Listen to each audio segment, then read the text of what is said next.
Hello, Joey. It is time once again to talk about another book. Today will be technically the second time that I've talked about Scratch Beginnings. While I do own this book in a softcover, I got it. It was actually for free on Audible with the premium membership, so I was able to just listen to it, which, as I've already told you, works out much better for me since I'm at work as long as I am per day. But Scratch Beginnings is written by Adam Shepard and is his recounting of his sort of challenge slash project that he gave himself to see if the American dream existed, because he was essentially broke anyway, and he wanted to prove all the naysayers wrong. Because myself included, like, a lot of people complain in today, just in general, not even in just today's time. A lot of people complain, and he wanted to see if things were really as bad as people said they were. He decided to go out into Charleston and start with $25, and it's the book. It's not like there's a whole lot of philosophical musings to take away from it, because this book is very, very down to earth. It's not a book that's trying to challenge what words you use to describe a concept.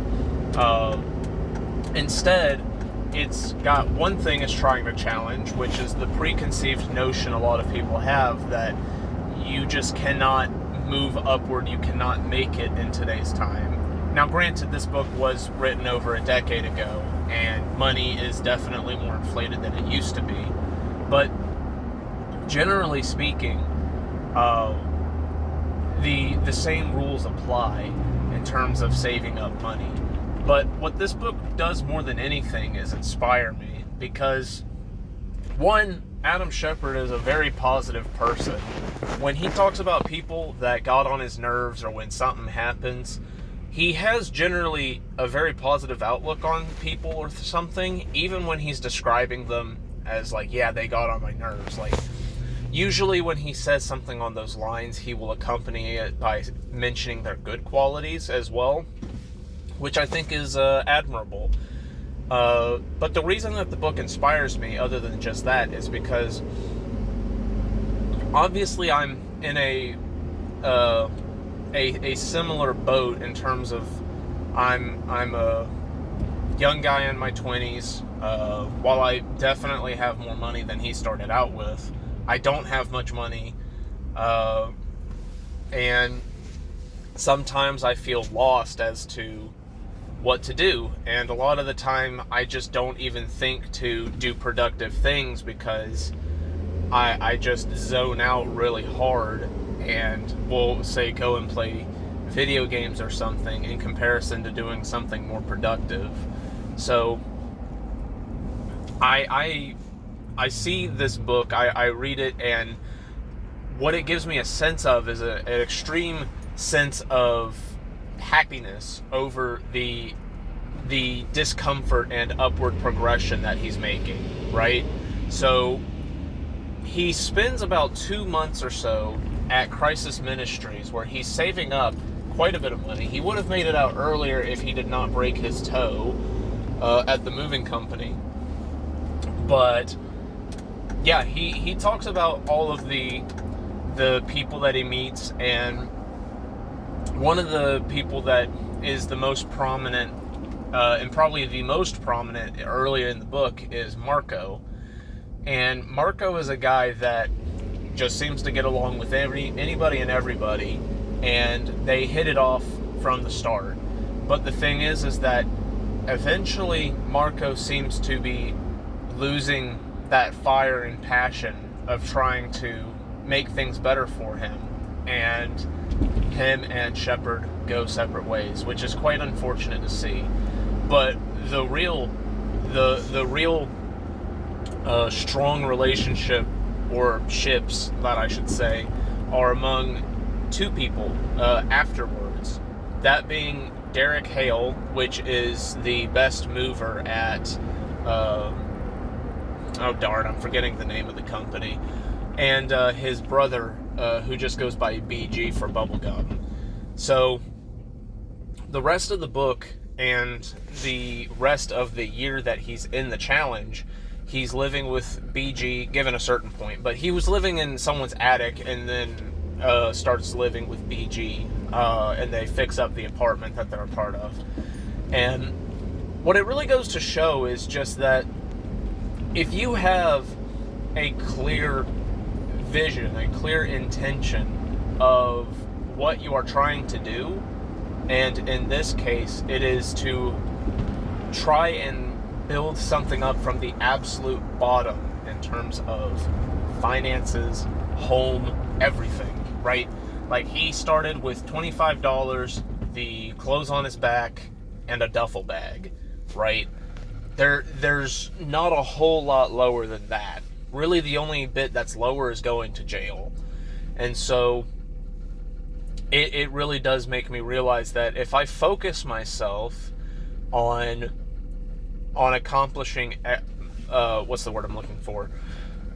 At accruing more wealth, at actually learning how to look at the numbers, then I will be able to do it. Because sometimes I will sit after having wasted the last couple hours of a day that I have and go, man, I don't even know like what I'm supposed to do. And that is an answer. The answer to that is something that I can go out there and get. I just need more focus. And so, yeah, I think that Scratch Beginnings is a very interesting book.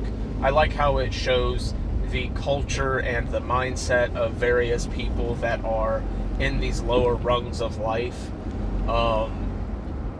And I appreciate Adam's indomitable will, because I think a lot of people, if they were put in the same situation as him, would have become part of, say, the 90% or whatever number that would simply crumble to their surroundings and their situation. But he was stalwart in his resolve to accrue the $2,000, which he actually ended up doing in only 6 months of the challenge, getting an automobile and getting at least a room for rent. And I think that's extremely admirable. It definitely inspires me. One recount in the story that actually makes me really sad when you think about it, is this guy at the homeless shelter who recounted seeing this woman who had she didn't have a husband and she had children, and what she did, because they were homeless now, is she would stand out at a four-way or something of the same implication, holding up a sign saying, if I had a truck and a mower, I'd be able to work, I'd be able to do service for you. It was something on those lines. It wasn't just begging for money. It's just that she didn't have that much better of a choice because of the children that she needed to make sure were safe. Now, granted, there's only so amount of safe that you and your children can be when you are homeless, but she needs them to be within her line of sight. And so it was after a month that man, she stood out there like for a month straight, and then he never saw her again.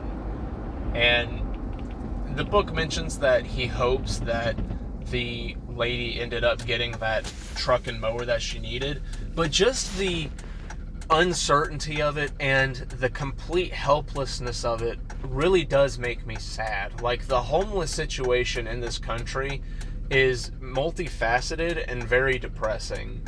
It's something that I see quite frequently when I'm driving home from work, and it pains me greatly. But seeing in the book, having someone hold up a sign that is saying, if I had these things, I'd be able to do this work for you, and then that person, just as far as the recounting goes, just goes completely missing, is there is a tinge of hopefulness to it, but it's also just really sad. But yeah, the only other thought that I had is that the dynamic difference between Marco and Derek sometimes makes me think on my best friend, which is Daniel. Because Daniel is my best friend. I love him to death.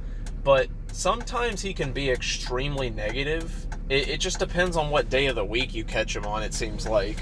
And sometimes he feels like a Marco, and sometimes he feels like a Derek. And it really is unfortunate that now sometimes he does say things just to get under my skin, because that's just part of how we talk to each other, is we try to annoy each other and get under each other's skin. But sometimes I really do think that he believes what he says. Now, I'm not going to elaborate on that. I will, if you want elaboration, then I will call you and we will talk about it. But yeah, it just makes me hope that Daniel eventually pulls himself out of the funk that he sometimes gets himself into. But yeah, with that being said, I hope to talk to you in person about Scratch Beginning some, and I am now at work, so I have to go. Have a good day now.